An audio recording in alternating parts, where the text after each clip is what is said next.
It's time to adjust those shoulder pads, backcomb what's left of your hair, and jump into the DeLorean for a look back at what's possibly the best decade anyone could ever have grown up in. Shall we play a game? This is Bring Back the 80s with your hosts James Alderson and me, Andy Jackson. Welcome along to another edition of the Bring Back the 80s podcast. Andy Jackson here, James Alderson there. Yeah, over here and not there. Look at this, we're up to episode number 7 now. Yeah, one more than 6. Thank you very much. On the last one, by the way, you were testing my French. Yes. And it was Un, deux, trois, quatre, cinq, six. So that's... Set. I always like to think that we learn at least one new thing for every podcast. Maybe one new number in French. That can be it. So anyway, welcome along. Thank you very much if you've shared previous episodes, because you can spread the word for us. The more people that we can bring back the 80s for, obviously, the better. So if you are liking it, chances are one of your friends is going to like it as well. So just let them know about it, and if they choose to, they can subscribe and watch and usual stuff. Give them a little bit of time for them. Yes. That's what we're all about. Time. We're just giving. That's all we do. We are the givers. What are we talking about? Today on the show, don't go there. Today on the podcast, we're talking about clothes and shopping and catalogues and all that kind High of streets. Yes. Different times, mate. I know that's going to be our slogan, I think, but it was just going out shopping just seems to be just a regular occurrence, whether it was with your friends or your mum and dad. Unless it was just me, I don't know, but it just seemed to be like a universal thing that it was just part of life. And I think that's fallen away now. I think that the reason it's fallen away was because there was no such thing as the internet. No, no. Yeah. So anything we were doing was obviously going to be in real life, in bricks and mortar. Yeah. And we had all these wonderful shops like Woolworths. Yes. Even Little Woods was not only a catalogue, it was an actual store as well. Big store. A big store, and you'd walk in and lose yourself and get very bored and find yourself just sat outside changing rooms, just fiddling with stuff. Changing room seats. And that's another, I mean, we're into it quite early on here, Andy. But they don't do seats outside changing rooms. And I think that's a rookie error on shops' part these days, because I go into ladies' shops and they don't have seats. And if they had seats, I'd let her change clothes to our heart's content. She could do Whitney Houston for all I care. She could be in there for 2 hours, come out with a different sequin frock every 3 minutes. And if I do the right facial expression, then we're on good terms for the rest of the day. It's weird how that works as well, because with my other half, she hates it when I come shopping with her. She hates me tagging along when she's trying to get... Why? Just because I get so bored of the attention span. But it's the other way around for us. I can't be trusted to go out and buy my own clothes. No. Even at my grand old age now, after that big birthday. It's silly. You can't be trusted with anything, Andy, to be honest. That's quite right. But don't come back wearing that onesie again. That's what she said to me. Don't let him wear that onesie. But no, I think it's a critical error on the shopping part to remove the seats, especially in ladies' changing. Not in ladies' changing rooms. No one wants to be sat in a ladies' changing room. But just outside, they used to be able to sit. As a kid, I remember sitting and just waiting for my mum to come out or whatever it was. And now there's no seats, so I get bored and I hurry the wife along, and I've got nothing to play with. There's no Buckaroo, there's no Game Boy. I've just sat there bored, thinking, that'll do, love. Let's go. I'm bored. Stood up. I'm tired. My legs are hurting. I'm old.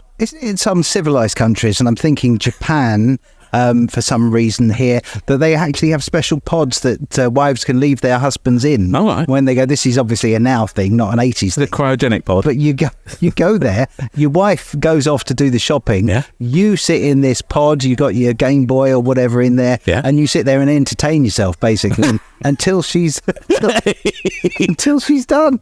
Wow, I'm moving to Japan. It's got to be done. Yeah, I'll see you there.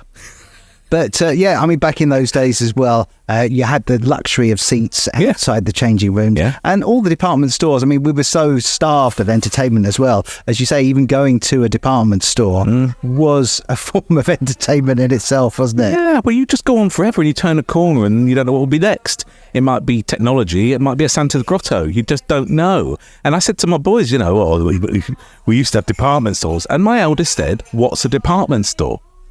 And it's like, it's like shops on lots of levels. What, like a shopping precinct? And no, it was one shop with lots of different things inside it. Maybe the best way to describe it to somebody who was not around in the 80s would be to say it's like Amazon, and all the different sections of Amazon were a different room within the same building. Because you did have a place that was just ski wear and sportswear. You know, even in the middle of summer, they have the display of that, and then you'd have like a little hi-fi corner where you get your technology, you know, your first ever, you know, stack systems or whatever. But there was literally everything under one roof. There was no speciality whatsoever. But the only difference is, unlike Amazon, you didn't walk into the department store and go to the till with some pants and say, you bought pants, well, you might want to buy these. It's like, what, a yo-yo? I don't know, but it doesn't. They never used to suggest things. No upselling, was there? No upselling. But there were staff. You go to shops now, you can't find a fucking member of staff anywhere. Do you know what, as well, with the staff and the whole thing about you having to do your self-checkout and everything, which sometimes, I mean, I want to hate it because it's, you know, I like the idea of people waiting on me. Yeah, but I know you do, yeah. In some of the countries, and then I'm blaming America now, you know, they've got the tipping culture in America. They've put an option on the self-service checkout for you to tip when you've done your own shopping. What? Tip yourself? You don't get the money though. It goes to the shop. Maybe it goes to the computer because they know they've got consciences now too. Maybe they get sad. Maybe they end up with sad AIs at Sainsbury's if you don't give the computer some money. No, I tip yourself. Just don't scan a few through. Not condone that behaviour. Scan everything because they're all watching. Now in Sainsbury's, you've got to scan your receipt to get out of the bloody place. That's mental. Like I've now got to pick the stuff, scan it myself, put it through the till myself, and now I've got to scan to get out of the place. I mean, I might as well just bloody work there. I have not come across that. That's a new one where I live. It's never a thing that I've never ever seen. You're not allowed to leave unless you scan your receipt, and I think it might just be me. I haven't seen everybody have to do that. Yeah, it's just you. It's just like James. Yes, get him to scan that. Facial recognition. Yeah, no. Isn't it weird though? You know, if you think of going back to the 80s as well, the whole idea of self-service checkouts were just never. You had a person who would advise you. Yeah. Sometimes even wearing a brown overall, and you would go in and you would say, "I would like this. Where would I find this?" Yeah. Rather than you having to wander around and. Yeah, I mean, they'd be lingering. There'd be people around. It would be almost a burden, wasn't it? You'd be walking, there'd be someone in the shadows. Like, what the?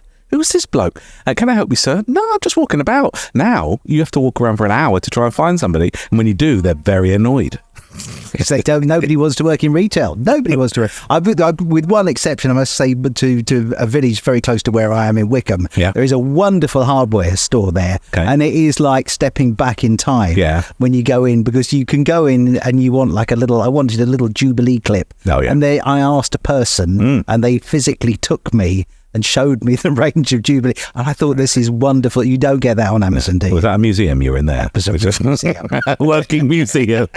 I remember working in Waitrose when I was like 16, and we had to remember prices. And they had the price to gun. Do you remember that thing? Yeah. And someone's job it was to stick these all over their faces or whatever he used to do back behind the scenes. But the vegetables and stuff didn't have the prices on. So I had to, as the till boy, remember all the prices of bananas, and we didn't have avocados and all that shit then. It was just normal stuff. Tomatoes, bananas, apples. I think that was as far as it got. The odd pineapple. Maybe a carrot or two. Maybe, but that was only on Sundays. And we had to remember the prices. 16-year-old me would be like, oh yeah, 3p, it's an onion or whatever. Not red onions, none of this foreign stuff. It was all white onions. But yeah, we have to remember prices. No weighing scales, no scanning.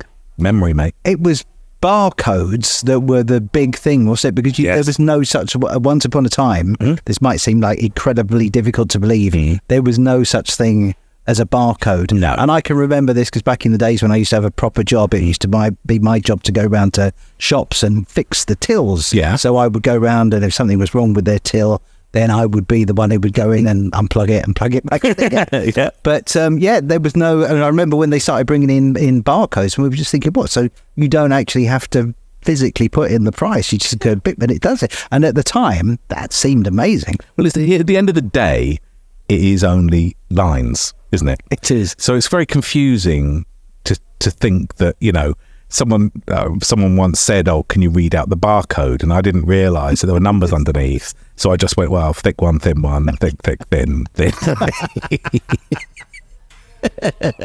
And they didn't get it, but and it didn't work, funnily enough. But yeah, I mean, barcodes came in. I think it was probably late 70s, wasn't it? But they weren't on all products. Well into the 80s. I mean, crikey, maybe even 90s. In your little corner shops, there was no such. Maybe the barcodes had come to the supermarkets, but certainly, like your corner shop, no, you were not going to have a barcode. There was a guy who was in the shop 24/7, yeah, like Arkwright, who just knew the price of everything. It was all up there, yeah. And he was the one who just, if you needed to know anything, he was the one who would tell you what you needed. He was the one that bought it in. He put it on the shelf. He sold it to you. He stacked it away at the end of the night out of the front of the shop, just like Ronnie Barker. Yes. But saying that though, I was just talking to my wife about this. Where I grew up, and I think a lot of places had a newsagent, not always had a corner shop, but you definitely had a newsagent. And when I was a kid, our local newsagent just was a newsagent. Had magazines, newspapers, sweets, maybe a trough of ice cream, and cigarettes, obviously, but nothing else. So that was quite commonplace to find somewhere that just was a newsagent. Yes, you had corner shops, but it was amazing that a shop could survive on just subscriptions to magazines, Knitting Weekly or whatever, and then the regular papers delivered in the morning, chocolates, sweets, ice creams, and bags. Yeah. And then obviously you ended up with, and this was back when petrol stations didn't even have shops, which blows people's minds now. You can go and do a bloody big shop at a petrol station now, can't you? It's to go and spend an hour in there in your cars at pump 4, pissing everybody off. I've just done a big shop. What do you want me to do? But now you used to go in and you might be able to get chewing gum and some... You'd be able to get the little, the travel sweets. Obviously. Yeah, yes, of course you could. Station, yeah. Air fresheners, diesel oil, stuff like this.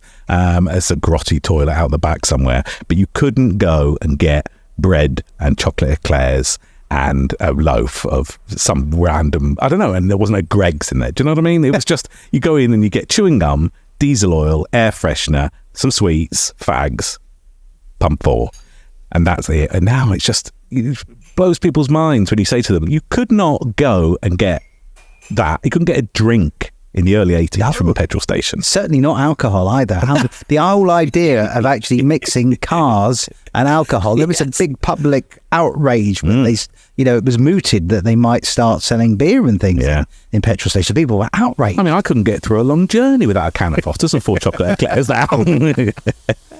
But yeah. So I mean, that was a new thing in the 80s. But I did love going and wandering up and down the high. Saturday mornings for me. When was your shopping day? When did you go? Was it a Saturday morning? It would have been. I think it was bizarrely, for some reason, my brain is telling me it was Wednesday. I don't know why. It would have to be the morning. So the shop shut on Wednesday afternoon. Because it was early closing one day a week. Wasn't it? Shut after lunch. Yeah, and that was your lot until the next day. Yeah, and if you hadn't got food in or what you wanted Saturday at 5 o'clock, you were knackered till Monday morning. Not a chance. So you might find a local little corner shop open for a few hours on a Sunday morning for newspaper deliveries and go and get a few bits. But if you'd run out of milk Saturday 5 o'clock, you weren't having milk in your tea till Monday morning. It was just, shops just stopped. Sunday trading, no. Wednesday afternoon, midday, shut till Thursday. And like over Christmas or whatever, there was nothing at all. So say Christmas Day fell on a Friday, then you would probably get nothing open at all until perhaps the Tuesday. So you would have to have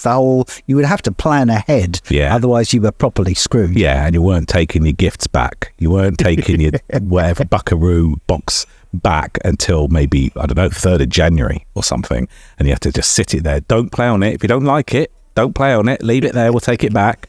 But yeah. I actually remember, this is taking me back to when I was on a radio station in Essex back in the 80s, and it was a thing. We used to have a thing on Christmas Day where if you forgot to buy batteries for your toys, you would come into the radio station and we would gift you batteries. Wow! Because on Christmas Day there was literally nowhere open. If you've given Johnny his little thing that needs batteries and you've got everything organised, he's unwrapped it, he said, can I play with it? And you say no because we forgot the batteries.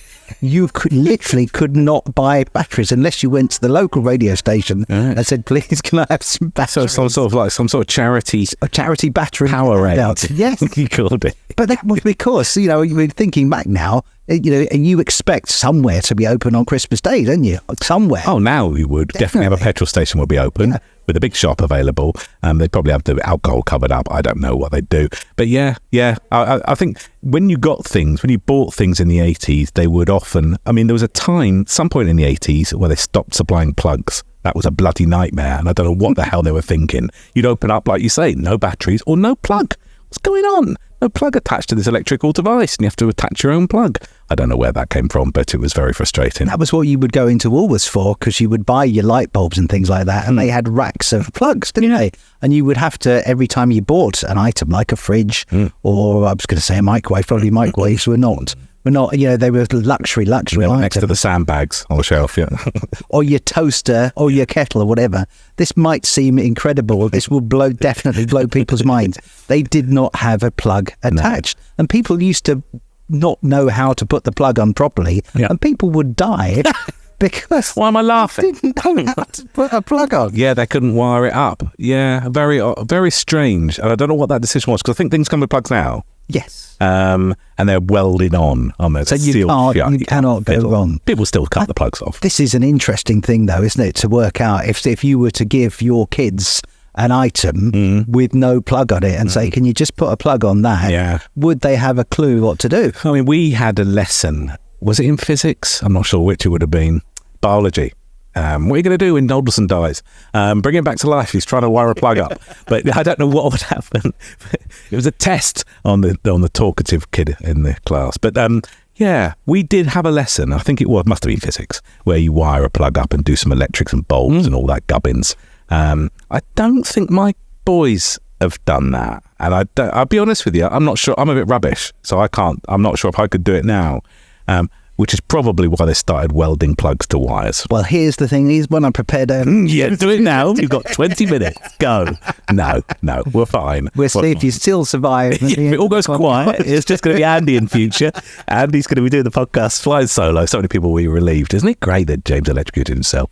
But yeah, so all those things, I mean, like you say, Woolies, you'd go in and you could get such an eclectic mix of things from some shops. There were some really specific shops. Knitting shops, I seem to remember there was always a shop that just sold wool, knitting needles, nothing else whatsoever. No, and never went in them, funnily enough. I did actually with my granny. Pipe shops, pipe smoking and tobacconists. You had a tobacconist, which ended up sprawling out and getting some sweets and things, which always a bit of an odd one, I think. Kids queuing up at a tobacconist to get their sweets. So you get them hooked. Yeah, start them off on the old pretend cigarette candy and then wean them onto some pipe tobacco. Again, looking back, it was obviously part of the plan, because you would have pretend cigarettes made out of chocolate or that horrible chalky substance or whatever, and the kids would learn to smoke and pretend cigarettes and pretend they remember chocolate cigars, which on the continent you could roll your own chocolate cigarettes. Great, well done, Aldborough. What a great one. They must have been sat in their boardrooms going, but what can we do? And I don't know what they do these days. I don't know, but there's probably something they're trying to wean. Vapes, of course. Vaping, basically children's smoking, isn't it? Bless them. Yeah. So there were shops with vast array, like Woolies. You could go and get a penny sweet or a microwave, and like you say, ski gear and underwear and everything in between. And then you'd have a shop like a knitting shop, a pipe shop. You'd have record shops just for that. And I don't think you can't find these days shoe shops, for example. They're a dying breed. Clark's or Shoe Zones or all these different places, they're struggling because everyone's doing everything else. You can't find a men's clothes shop. I mean, it used to be you'd have Top Man, River Island, or Burton's, and there would just be a clothes shop just for men. Wasn't there even a clothes shop called Just for Men? Or was that that was a hair thing, wasn't it? I believe it's a hair thing. I've heard of it. Are you even allowed to name a product as Just for Men? Well, it's going to go with the men's tissues, isn't it? But maybe it's just for them. Just for them. But I'm sure you can use ladies. Can you use ladies' hair dye on men's hair? I'm sure you can. Must be. Tune in next week. We'll find out. So what's happened to James? He's vanished. So you like to be electrocuted or blonde, one or the other? No, I'm going to be pink. I'm going to go pink. So it's to say to my boys, there used to be clothes shops. So you just walk in and it was just men's clothes. seems quite a bizarre thing now because there's just nothing like it. Unless you want super branded things like Ralph Lauren stuff, and even then it's mixed clothing. But to go in and just have men's clothes, now we get like a rack in the back of New Look, don't we, or River Isle? And it's always like because we're not interested as men. I think it's fair to say, I speak for myself, that I couldn't care less about clothes. I'm very fashion conscious, actually. I can tell. VHS and Shell on the t-shirt, you can tell. My wife's like, what's this bollocks? Stand up now. It's got Max Headroom on the t-shirt. Oh, great. You're not wearing that tonight, are you? Yep. I shouldn't get that. Speaking of VHS and old technology, that seems like an appropriate point to reveal the answer to last week's mystery sound. I've forgotten it. Yeah, go on. You remember this was what it sounded like?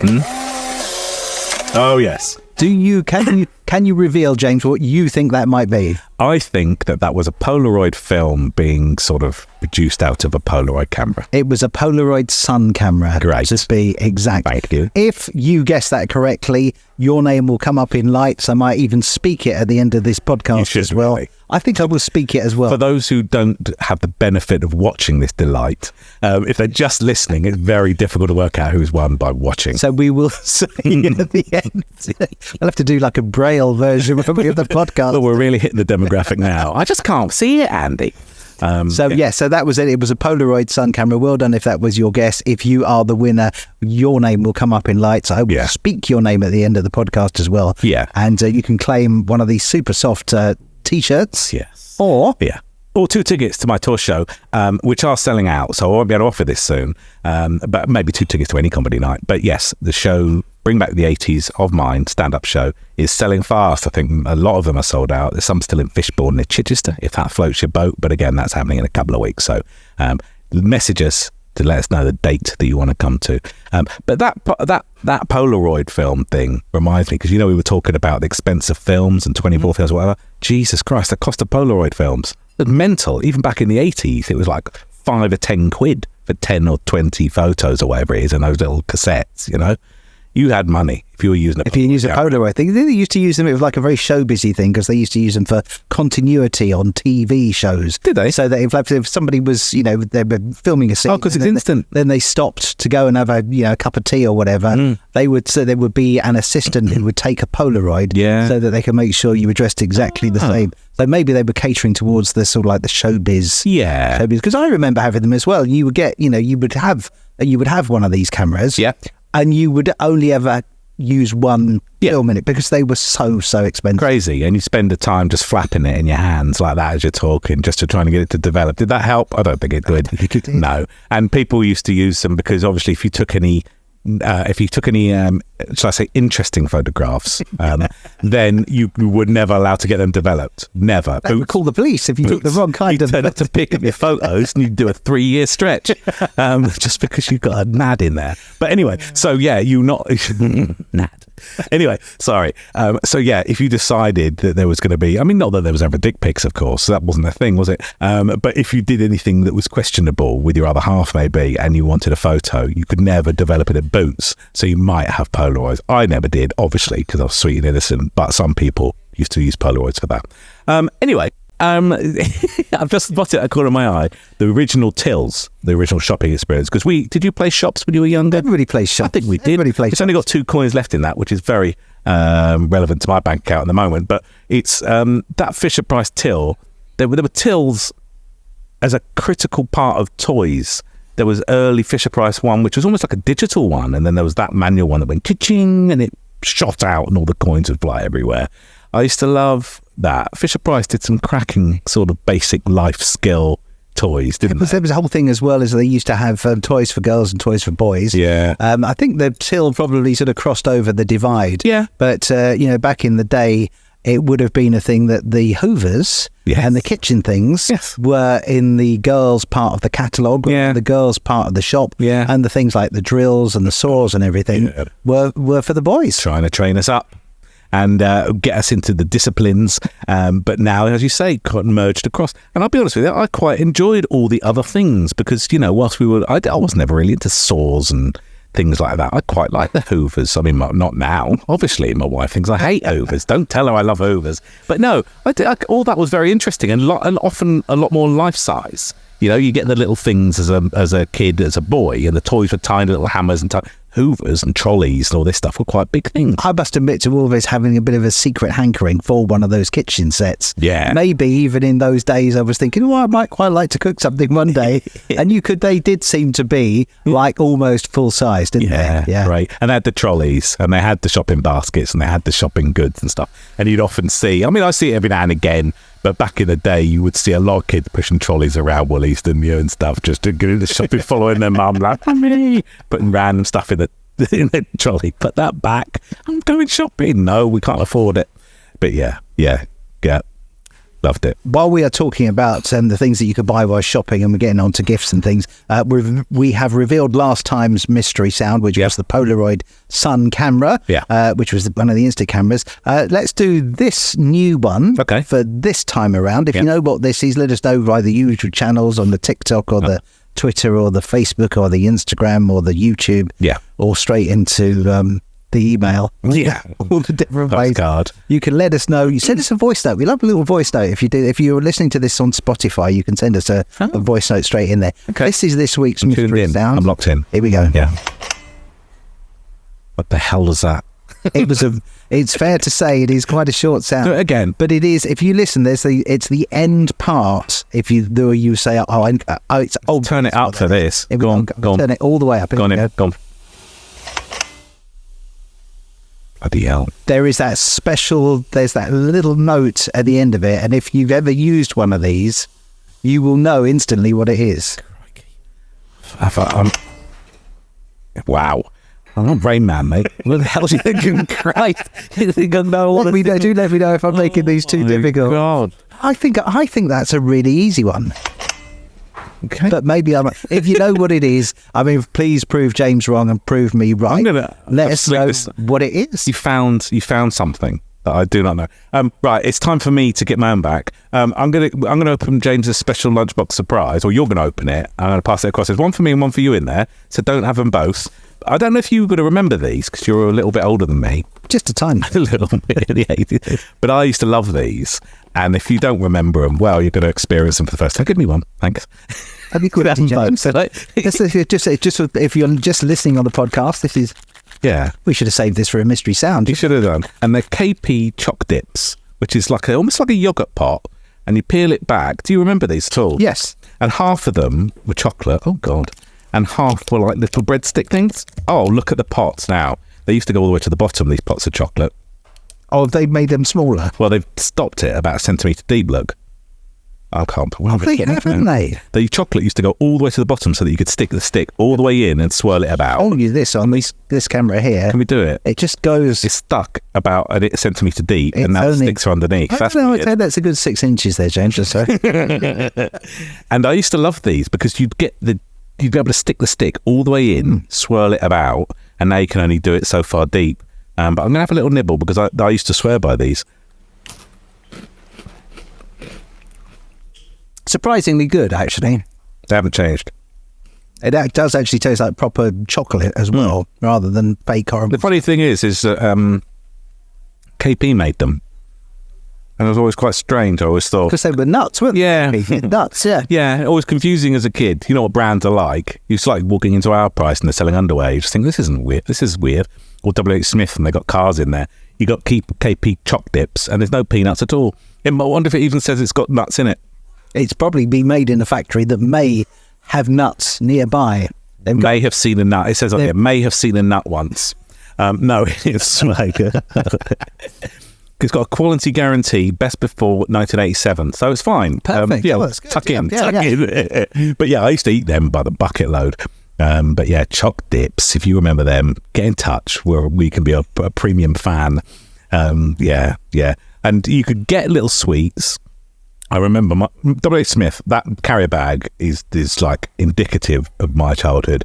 WH Smith shop, you felt like you were rich just walking in there. Do you know what I mean? It had that sort of air of sort of upper middle class, didn't it? Definitely. Now it has an air of, where the fuck is everybody?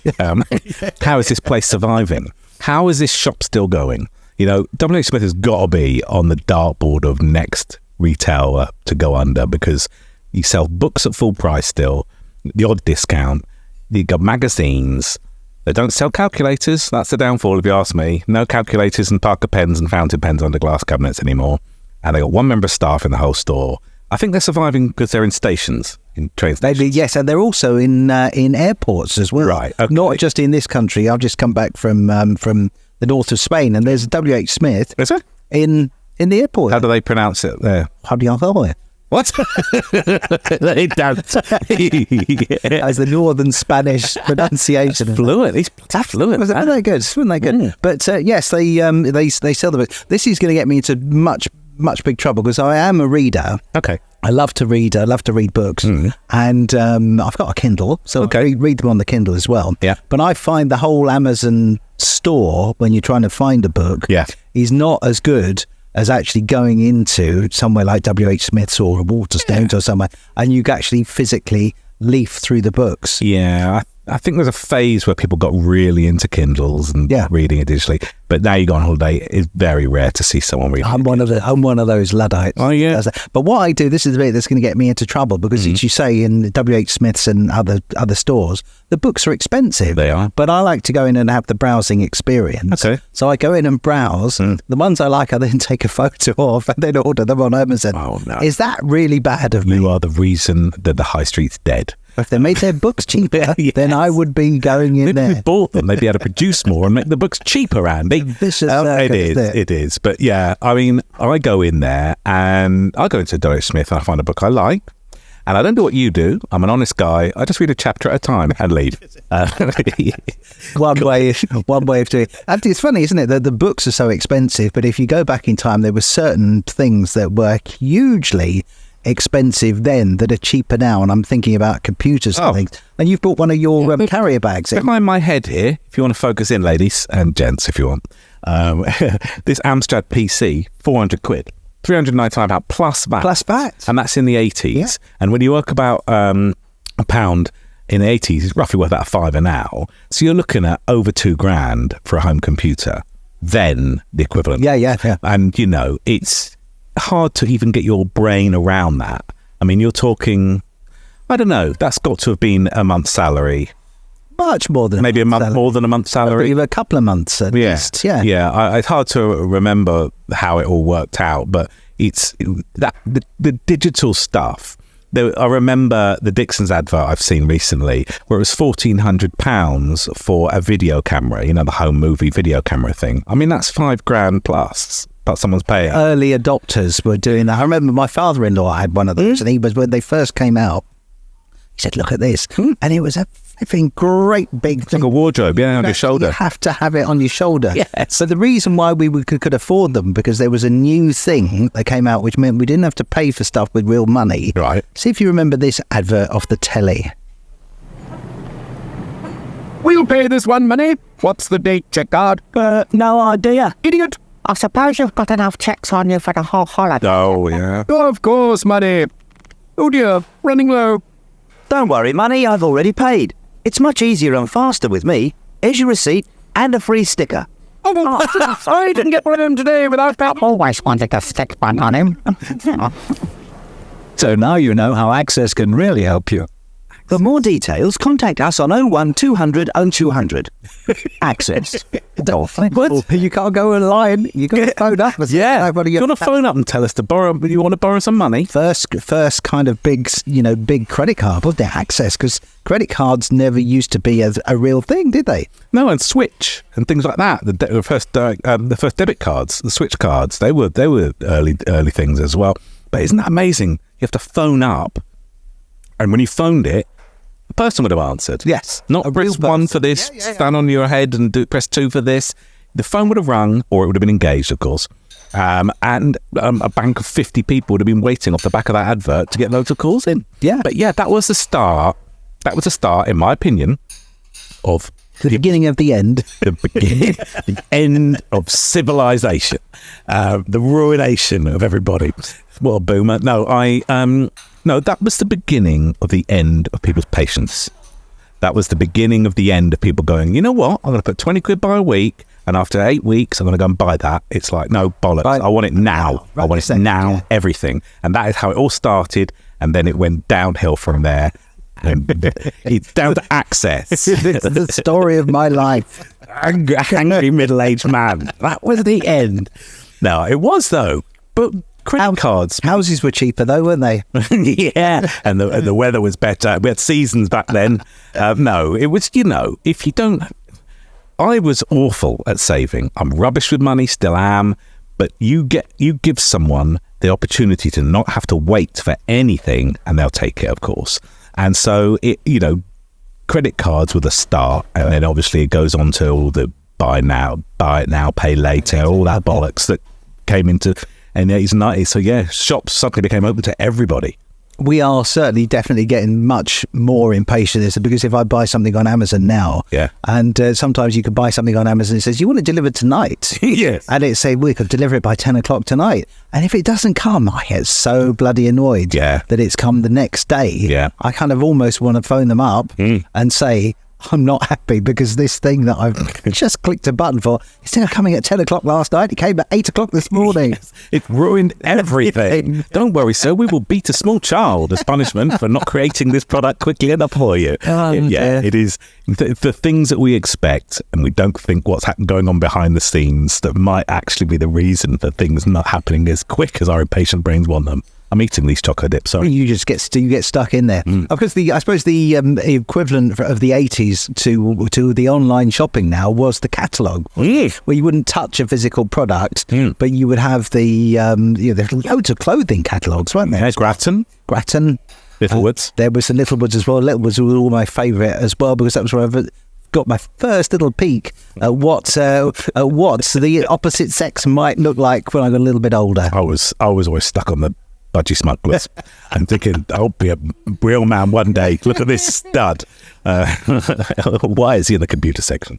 But the thing is, as well, with those, that was another delayed gratification thing as well, wasn't it? Because we would pick, as kids, we could choose out of the Littlewoods catalogue and as out of the Argos catalogue for birthdays and Christmas and things. So we would be circling stuff in the catalogues weeks, if not months in advance. It's March. Yes. Nowhere near Christmas, James. But this is what I want. And then by the time it came around, they weren't selling that bloody stuff anymore. And again, like you say, sectioned into categories. There'll be 5 pink pages, 12 black and red pages. It was boys, girls, spaceships, ironing boards. Underwear. Yes, I mean, I never did, obviously. Jewellery, microwaves, the future.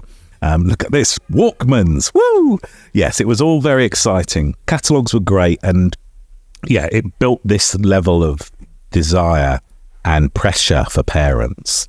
And you would go out and you'd see the stuff that you'd been seeing in catalogues. You'd see it in the shops. It was never as cheap as obviously in the catalogues because it was out in a proper shop. You'd be going, Mummy, look.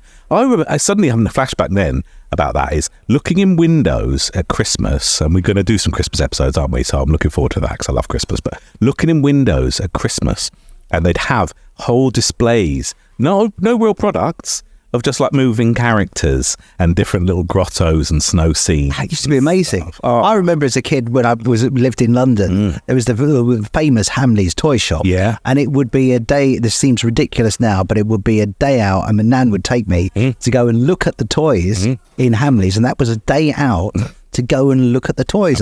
They had like a motor railway thing that went round, and that was proper entertainment. Yeah, and it was window shopping. And now we call it internet browsing, and it's a different world because window shopping, there was a chance that you might buy something spontaneously, and it created the atmosphere of the high street and a hubbub and a real community spirit. And now we're all sat on our sofas doing the internet browsing, not talking to each other in the same room and not going out into the world. But obviously Christmas, there are a few times of the year where the high street still comes alive, and that's obviously Christmas, Mother's Day, around Mother's Day. Yes. The high street comes alive, Valentine's Day. Halloween now as well. Yeah, but do you think the high street comes alive with that? I think people are probably buying that stuff online. Maybe out of the supermarket. Yeah, you're right. But I think, but yes, Halloween is really growing. That just wasn't a thing. It was never a thing. There was no such thing as Halloween. When we were growing up, it was not a thing. I don't remember people knocking on the doors and going trick or treat. I mean, we lived in a flat, so it was quite tricky to get in. But there would be people sort of like asking for a penny for the guy. Yes, yeah. Still, so that was the thing. So it was all about fireworks, rather than Halloween. And it was called Bonfire Night. It was, wasn't it? Yeah, Fireworks Night. But that's your challenge, by the way, if you're listening to this, because it's around Halloween bonfire when you're watching this, is ask someone 20 years or younger if they know what penny for the guy is, because they won't. And it blows my mind. And if they get that answer right, if you've got an item with no plug on it, that's the next stage. If you can get to say, right, you've passed that. You first think you're stage, smart, do you? Can you now please wire this toaster up? And if not, Bonfire Night. The whole house sets fire. Everyone's a winner. Okay, yeah. So yeah, I used to love the seasonal times. I mean, to be honest, I don't know. Where was your shopping high street? Where did you kind of go regularly? It was a place called Forest Hill in London. Okay, it's still there. It's been gentrified now since I was there. But it was a small car journey away. You could walk if you were feeling energetic, but it was that was where we would go. It had a Sainsbury's. Okay. It had a Woolworths. It had my favourite cafe of them all was the Golden Griddle, which just the name just says it all. I was obsessed with going in and just basically having breakfast. Yeah, lovely. But it was the magic of the name, the Golden Griddle. Yeah. To me, was just amazing. Yeah. So there was that, and we had a cinema. We had an ABC cinema. Yes. So you go to that, and maybe one charity shop. Oh. There was, or like a second-hand shop. Yes. It probably wasn't a charity shop. No. I don't think they were a thing, but there was a shop that sold second-hand stuff, but it was only one. That's a good point, actually. There's just some high streets now. Yeah. They're all charity shops. Well, the thing is, people moan about it because they say, the high street is just hair salons, charity shops, tattoo parlours. And all I say to them is, they're the few things that you can't get on the internet. Until Jeff Bezos creates somewhere you put your head in or your fingers in to get your nails and your hair done, you have to go there. So that's why the high street, they survive on a high street, because people have to still go and do these things, hair and tattoos and nails. So anything else that you can buy on the internet, they're never going to compete with a physical presence, because they can have a warehouse in the back of Beyond and just ship it out to you for 5 pence. So it's, I mean, I used to go to Commercial Road. That was in Portsmouth. And I'm no word of a lie, it was basically a bloody mosh pit most Saturdays, heaving. You have to barge past people to get anywhere. It would take you an hour to get from one end to the next, bouncing with people. And now it's very, very quiet. And all the big shops like Marks & Spencer's, Debenhams, Burton's, like I said, Our Price, of course, Woolies, they've all gone. But there are some shops that are creeping back, the independents, the people starting up their new businesses. And there are new things, I think, that people are liking and shopping. So I think that it is going to have its place, shops these days, but they've got to just find a little bit of nuance, a little bit of uniqueness. Sadly, with the new things that are popping up, it's probably a missed opportunity for both of us at this time of our lives with our appearance. But have you noticed that every single high street now has at least 15 Turkish barbers? Yeah. They're all Turkish. Yes. I don't know why that is a thing, but it is a thing. They're very good at cutting hair. Obviously. I think they are. I think there's a lot more men's pampering goes on as well, because, they will do your nose hair and your ears and everything, won't they? And they always go in looking rough as hell and come out looking sexy beasts. So, I mean, yes, as you say, I can't go in and get a high fade, whatever the hell they call it. I think I've had an all-over fade. Fade away. Or what's that? What was that advert? Re-record, not fade away. Is it TDK? It was TDK, yes. Well done, yes. Yeah, re-record, not fade away. It was a skeleton, wasn't it? That was the Which one. is, again, something I am not like. So nothing relevant for me at all there, sadly. But yeah. So, I mean, all the stores were great. I loved going in the stores. I loved walking around the stores, just drifting around them, as I say, especially at Christmas. We haven't mentioned about the Midland Bank. Go for the Midland Bank as well. I mean, I think that is indicative, really, of what shopping was like, because there always seemed to be rewards. There always seemed to be something for everybody, and Banks was a big one for kids. Because you got stuff when they would sign you up as a child, and they would give you. Didn't tie you up as a child. They would give you. It sounds a bit creepy now, actually. So come into this bank and we'll give you toys and things sweets. and sweets. But, Come in, children. Come in. but you got a special book there, Yeah. the Griffin Savers Home Bank, and that was yours, and you were expected to put money into that every week or whatever. weren't There'd you? be a little membership card and a pen. You got a Griffin Saver dictionary. You get a money box usually. That hold all there. I had one of them as a kid. I took to school. I'm walking around with a bloody advert, and it's like Midland Bank. Come on, give your money to us. Kids, come on, give us your money. How much are we going to give you back? More than 0.25%. I mean, it's mental, wasn't it? These days, you take your kids to the bank and they go, what are you going to give my kid if they open up an account? They go, no interest whatsoever. And here's a leaflet on the threats of investing in anything. But we have brought back the interest rates from those days. Yeah, Like, okay. They're there. Yeah. Now for us. Yeah, okay.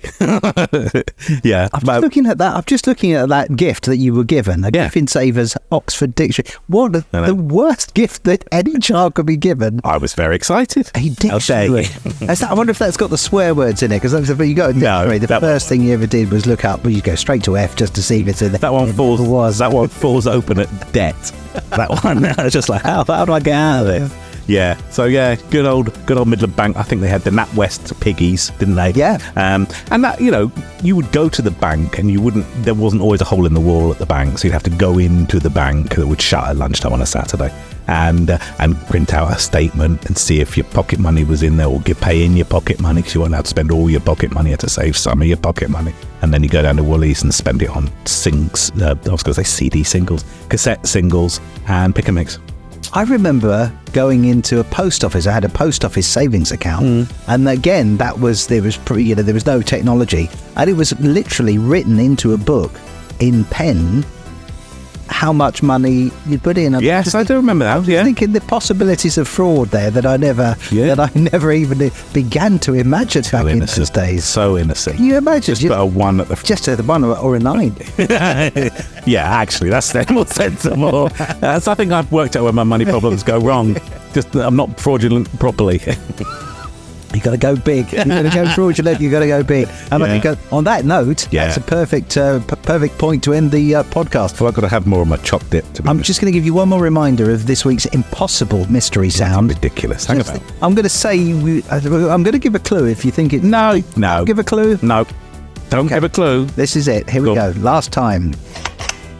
If you know what that is, if that's brought back memories, let us know via the usual channels, and we'll let you know if you are the winner of one of these super soft Bring Back the 80s t-shirts. Yeah, and not only that, if you get that sound, you can sit here next time, because I'm bloody useless. I've got no idea what that is.